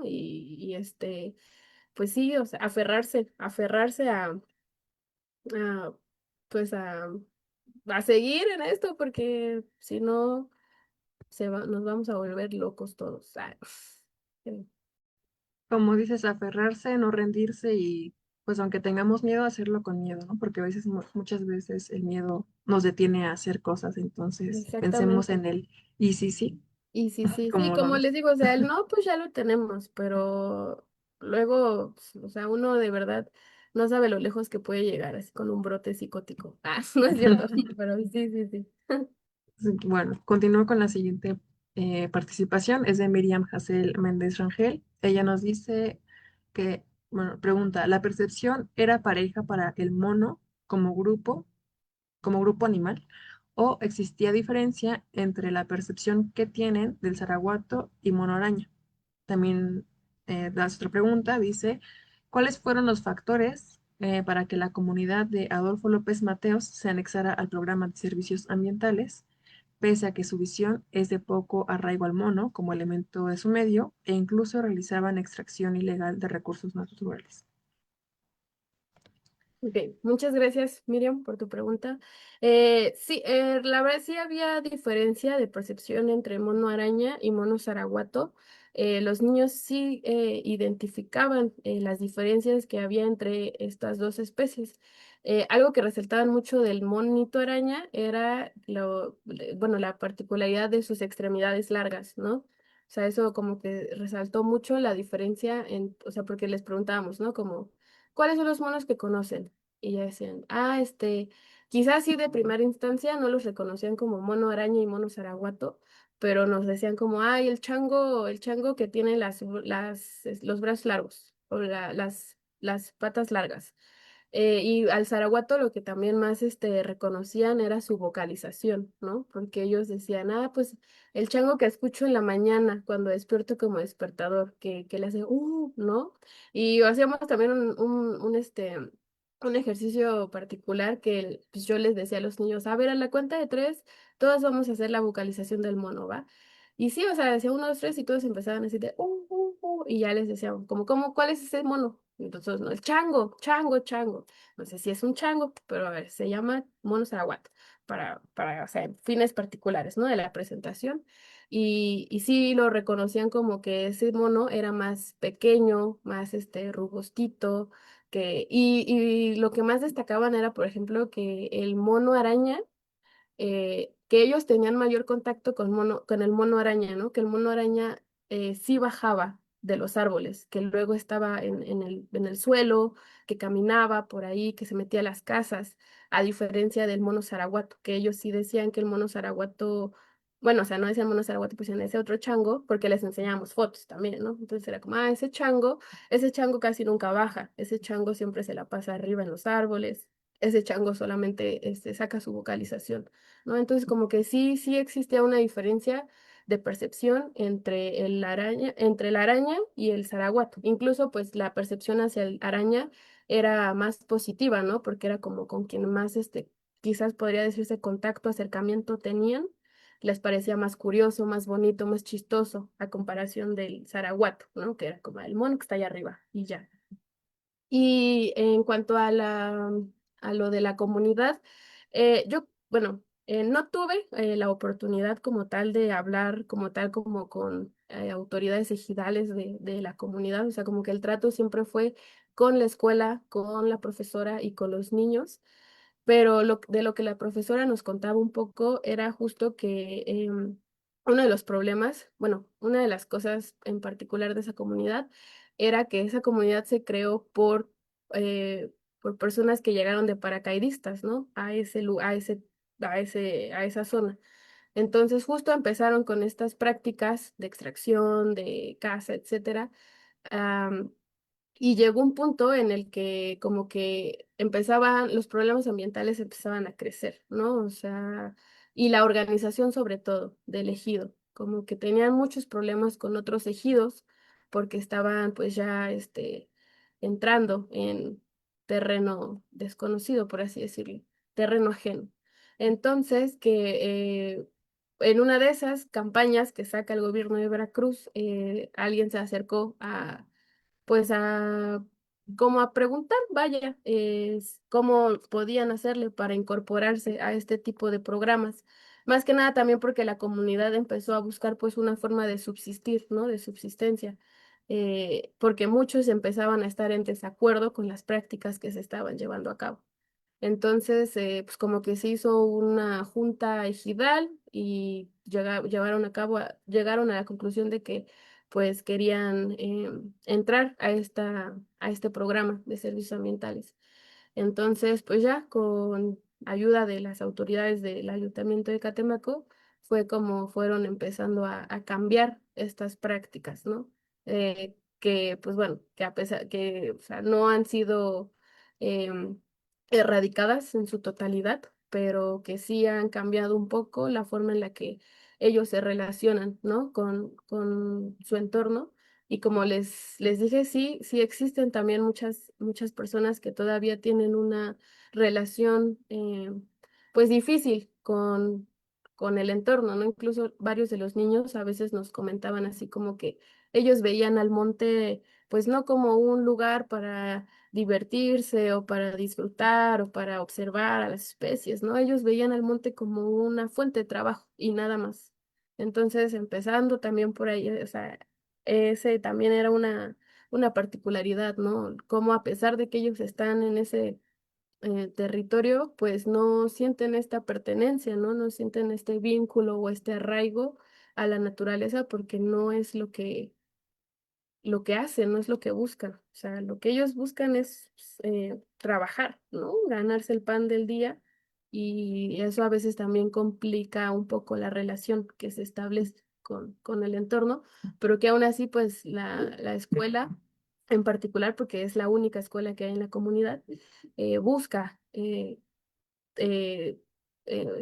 fomentar el mensaje, pues, del cuidado, ¿no? Y el respeto al medio ambiente. Y de hecho se han estado haciendo muchos como, bueno, no festivales, pero sí como actividades, así de mi huerto urbano, mi mini huerto, ¿no? Y cosas así, para que haya un acercamiento distinto de las infancias con el territorio. Gracias, Fer, por tu respuesta. Eh, Pues, en un inicio te dije que me surgieron unas dudas y quería dejarlas al final mis preguntas, pero voy a sacar una de mis preguntas ahora porque está relacionada con lo que cuentas, que la comunidad no siente pertenencia, ¿no? A pesar de que viven, están en contacto con la naturaleza. ¿Tú qué crees que les haría falta a la comunidad para que sí se sientan que pertenecen a ese lugar? Bueno, personalmente, ¿no? Personalmente yo creo que lo que hace falta es este tipo de acercamientos, de espacios, de reflexión, de diálogo, de, de, de mostrar otro tipo de relación, otro tipo de lugares desde donde se puede acercarse, ¿no? O sea, por ejemplo, a mí me pareció súper fascinante en el taller, bueno, en el Festival de Educación Ambiental, les digo, cuando los niños se iban, o sea, tú les dabas los binoculares, las cámaras, y ellos se iban y se divertían y buscaban y te platicaban, ¿no? Y te decían, ay, o sea, es que este árbol da esta fruta, etcétera, ¿no? O sea, siento que lo que hace falta es darle foco a estas oportunidades, ¿no? O sea, a estos eventos como de, de sensibilización ambiental, de mostrar lo que hay, de dar a conocer em, las...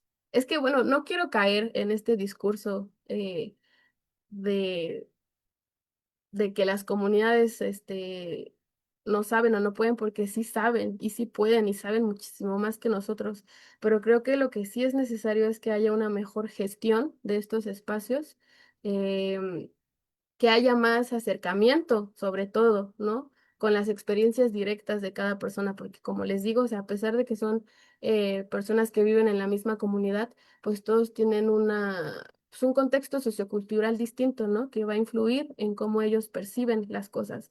Entonces, quizás que haya, sí, pues más atención por parte de las instituciones, ¿no? Del mismo gobierno, de las escuelas, bueno, las universidades, etcétera, que tienen pues el recurso y el material y lo que sea para hacer estas cosas, que haya más colaboración, que haya más acercamiento institucional a estas comunidades y sobre todo que se aborde justo no desde un lugar de imposición, ¿no? No desde un lugar de yo vengo a enseñarte esto porque es la verdad, ¿no? O sea, acercarse a conocer el contexto de la comunidad, escucharlos, conocer cuáles son sus necesidades, cuáles son las problemáticas que enfrentan y a partir de eso poder diseñar estrategias que involucren, ¿no? Que acerquen de una mejor forma a, a estas comunidades pues a su entorno y a su territorio. Muchas gracias. Ahí nos das pues palabras o temas clave, ¿no? Que a alguien, si le interesa, podrá investigar. Gracias. Bueno, con la siguiente pregunta es de Gerardo Rivero. Dice, hola Fernanda, muchas felicidades. Me gusta que no solo te quedaste en tu proyecto que nos presentaste y realizas mucha acción participativa. Mi primera pregunta es saber si la aplicación del cuestionario y actividades con los niños fue antes o después de las pláticas informativas y del cuento. Haz otra pregunta. ¿Los niños de ambas escuelas viven en las mismas zonas o poblados o tienen que trasladarse de otros ejidos? Y si es así, ¿cuál es la facilidad de tener contacto con los monos en ambas zonas? ¿Dónde se encuentran? Por ejemplo, para verlos hay que caminar, están en los límites del borde con los poblados o cómo es esta parte. ¿Y crees que haya influencia de factores externos como redes sociales? Sería bueno, importante saberlo, ya que mucha información en las nuevas generaciones entra más fácil por estos medios y sería una gran oportunidad para realizar proyectos de conservación por medios digitales. Y te hace una última pregunta. Dice, ya para no molestar más, ¿encontraste diferencias por género considerando la asignación de roles desde edades tempranas? Tienes, si quieres que te vuelva a leer las preguntas, me dices. Va, a ver, creo que sí las retuve un poco. A ver. Hola Gerardo, ¿cómo estás? Muchas gracias. Bueno, contestando tu primer pregunta, No hubo, como lo que yo buscaba justo era buscar las percepciones frescas de los niños, ¿no? Que no hubiera ninguna influencia antes de eso. Entonces, primero se llevó a cabo la actividad de los dibujos sin antes mencionar nada de los monos, ¿no? O sea, solo nosotros llegamos, nos presentamos, dijimos a qué veníamos, como venimos a buscar su ayuda porque son nuestros colaboradores, queremos conocer lo que ustedes conocen de los monos. Y para hacer eso, pues vamos a hacer esta actividad, ¿no? Les repartimos hojas y dijimos, bueno, en cada recuadro nos van a hacer un dibujo o nos van a escribir su respuesta a estas preguntas, ¿no? O sea, primero fue eso, sin antes, sin pláticas previas, sin conocimientos previos de nuestra parte, porque justo queríamos rescatar, pues, las cosas como son, ¿no? Las cosas desde su origen.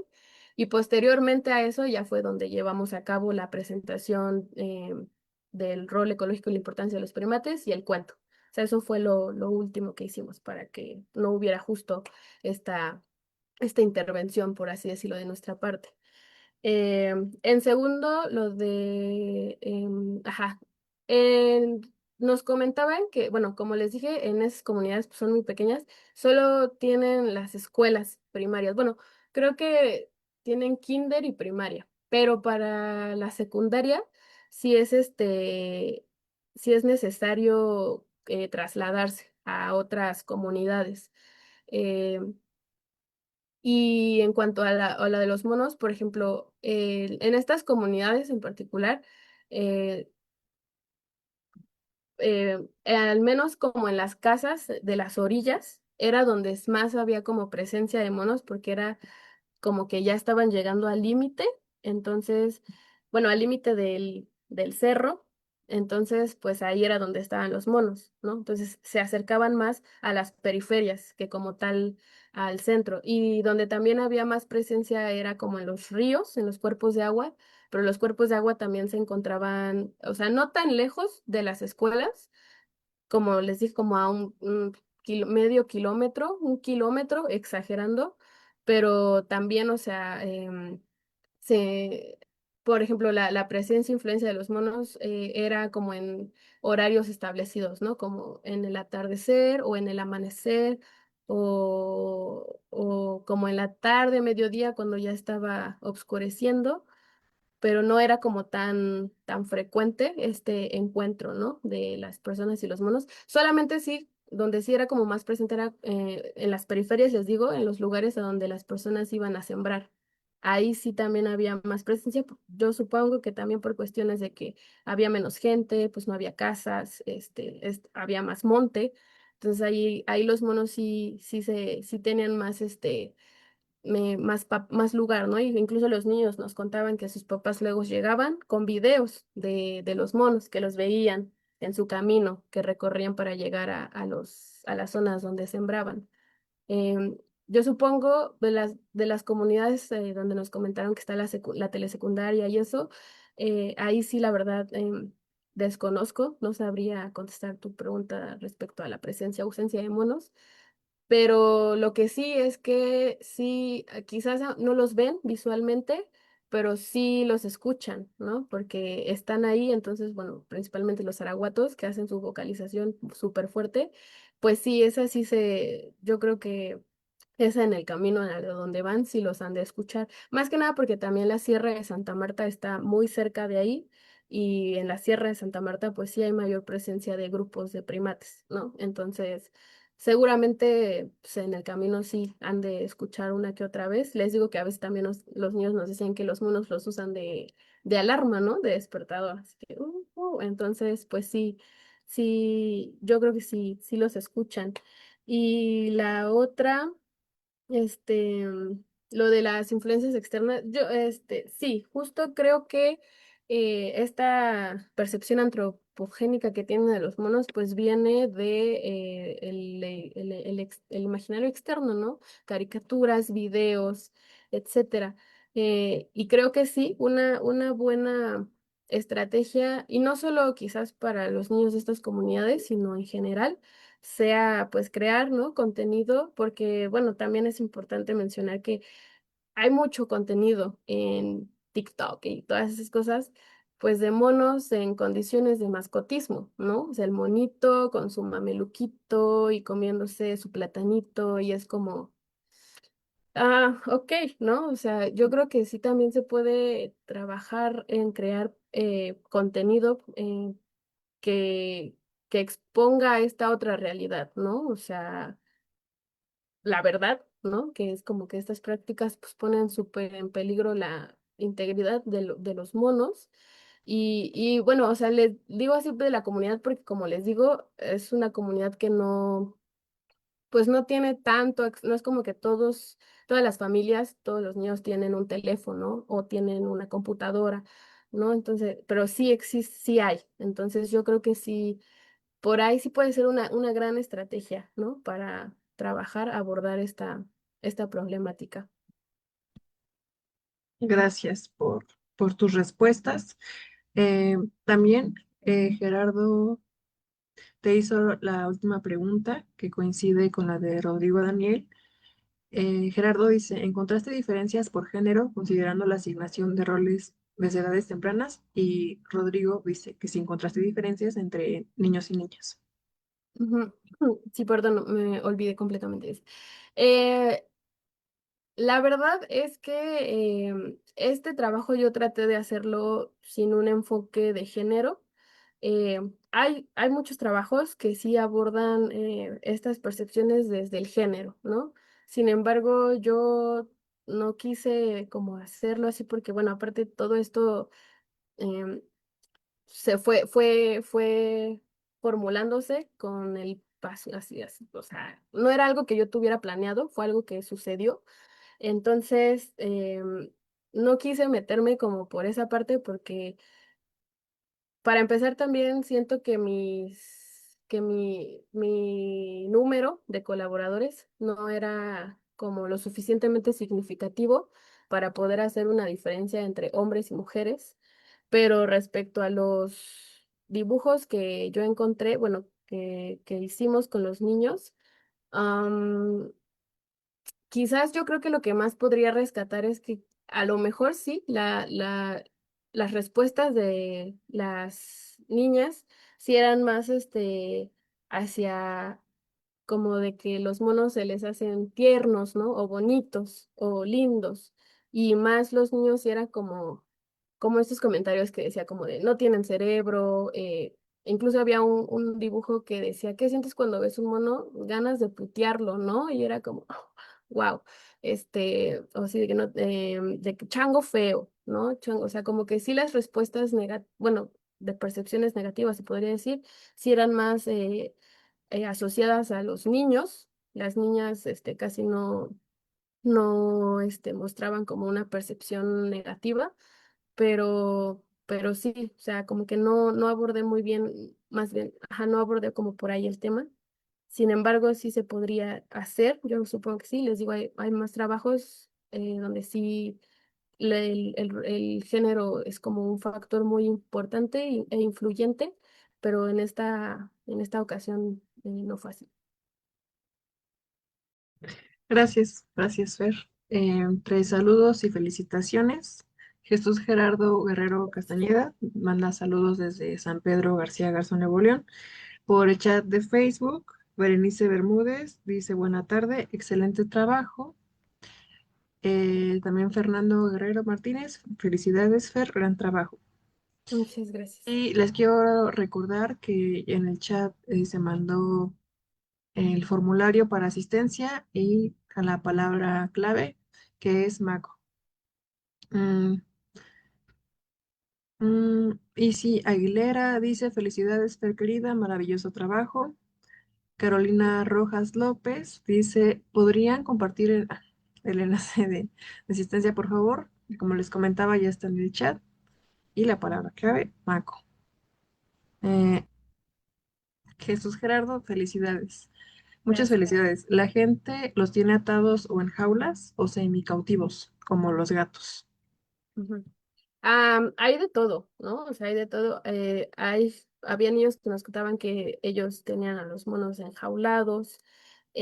Como les dije, también habían quienes nos contaban que pues los monos se acercaban a sus casas, entraban luego así como, buenas tardes. se robaban una que otra fruta y se iban, ¿no? Y no los tenían ahí, o sea, bueno, más bien no los retenían, sino pues ellos dejaban que los monos estuvieran ahí en su patio, en sus árboles, etcétera.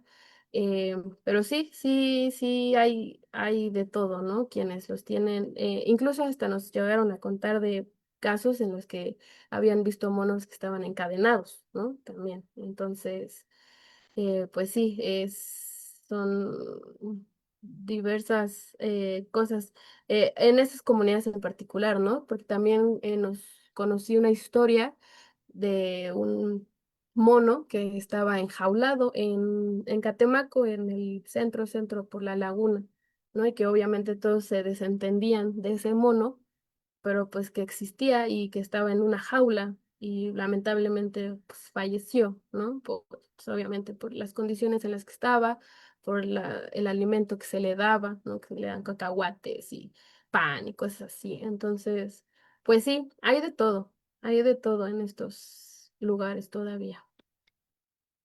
Sí, como mencionas, mucha variabilidad en el mascotismo. Así es. Onyx alzó la mano. Le doy la palabra. Sí, buenas noches. La felicito por su presentación, muy interesante. Eh, yo estoy desde Puerto Rico.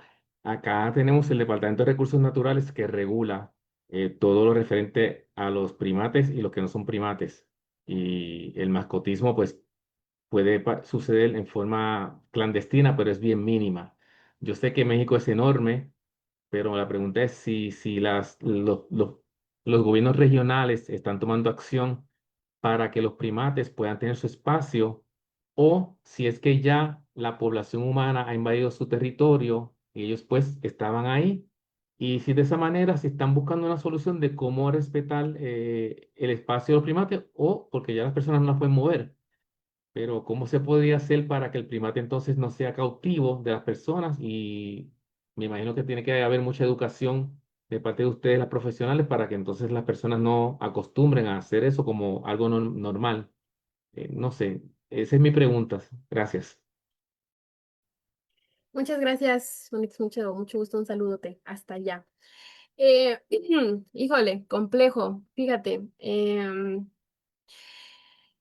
Todo esto que voy a decir, yo no me funen, por favor, todo esto que voy a decir lo voy a decir desde mi perspectiva, como yo veo que funcionan las cosas y como yo veo que no funcionan las cosas que no funcionan, ¿no? O sea, sí hay instituciones que deben dedicarse a justo crear programas, crear estrategias para prevenir este tipo de situaciones, sobre todo aquí, al menos en México, donde es un problema igual muy grande y muy fuerte esto que comentas de que el humano pues ya está avanzando de más, está invadiendo ya el pues, hábitat natural de los monos, podría ser en toda la parte del sureste, ¿no? Campeche, Tabasco, eh, este, Playa del Carmen, todo eso, ¿no? Yucatán. Hay casos innumerables, ¿no? De monos que pues ya viven en las urbes, ¿no? Que se pasean por los oxos, que entran a las casas de las personas. Y pues obviamente esto es un problema grandísimo, tanto para los monos como para nosotros, ¿no? Porque pues no debería ser así. Sí, se supone, lo que yo sí sé es que se está trabajando como en estrategias colaborativas, precisamente como con comunidades, para que ellos sean los que se dediquen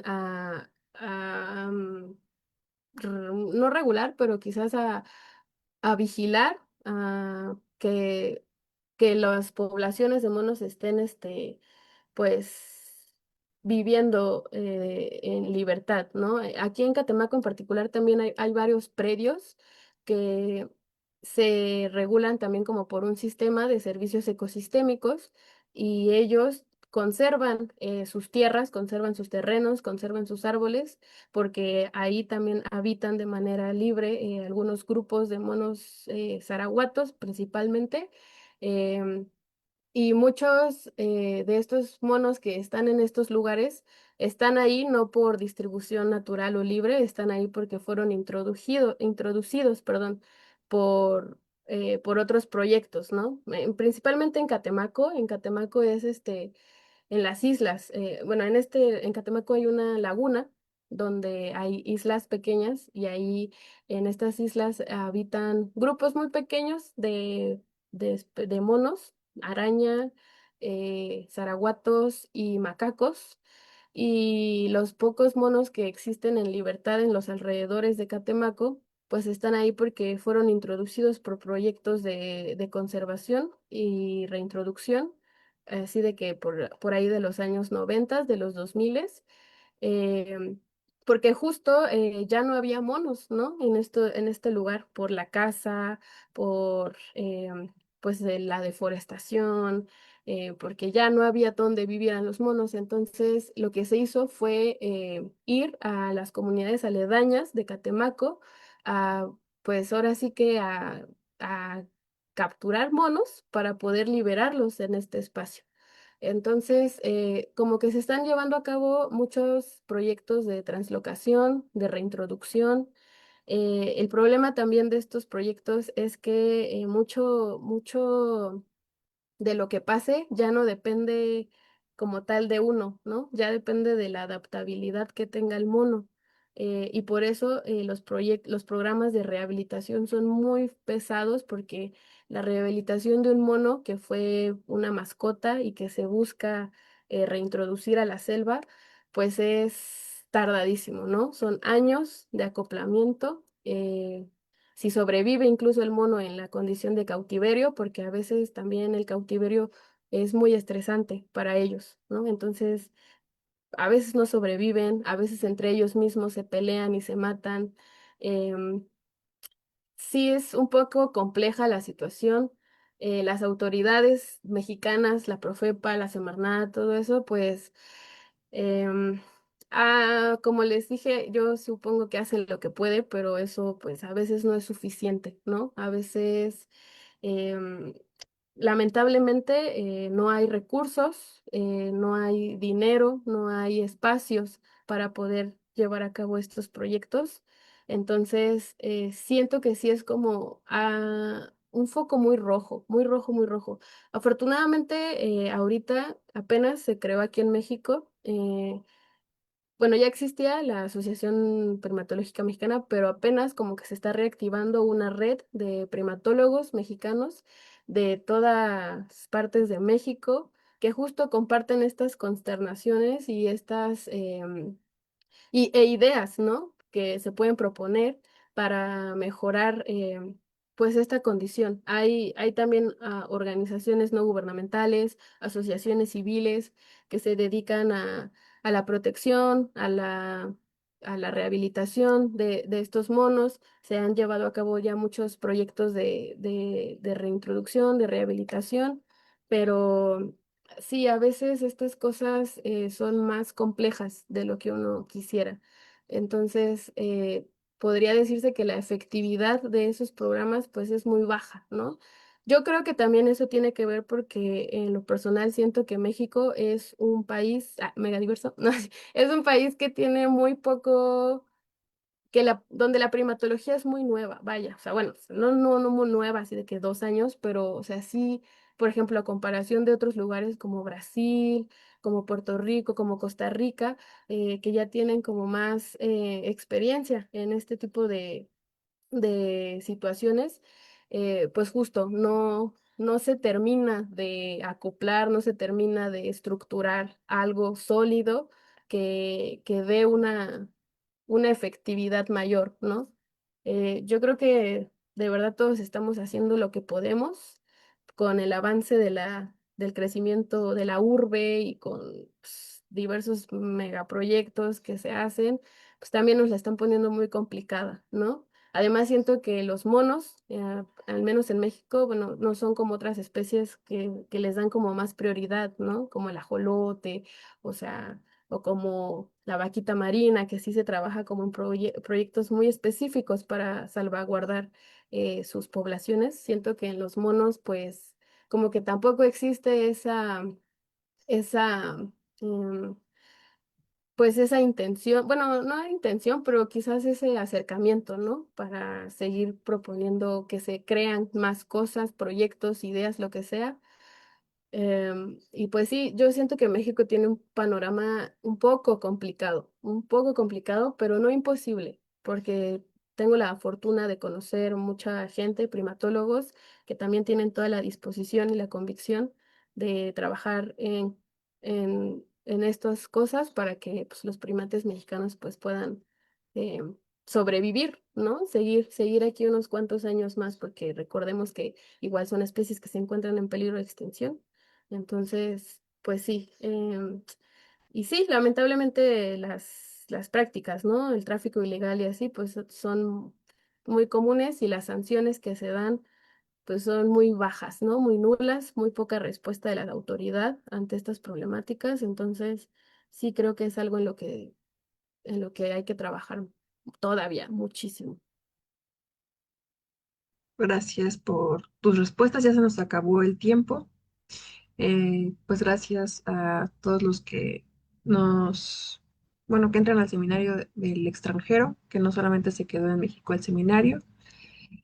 Y más felicitaciones, las últimas felicitaciones de Jesús Ernesto, muchas felicidades. Dice que se tiene que retirar y y a todo el equipo también lo felicita. Feliz noche. Gerardo Rivero nuevamente te felicita y yo también, otra vez, felicidades. Muchas gracias. Gracias Gracias a a todos. todos. Gracias, gracias. Gracias a Fer, gracias a Inet. Solamente para recordarles que la próxima sesión va a ser dentro de un mes, pero va a ser en otro horario por cuestiones de logística de la ponente. Entonces, estén al tanto de redes sociales, en el grupo de WhatsApp. La sesión sería de 3 a 5 para que lo tengan contemplado. Muchas gracias. Hasta luego.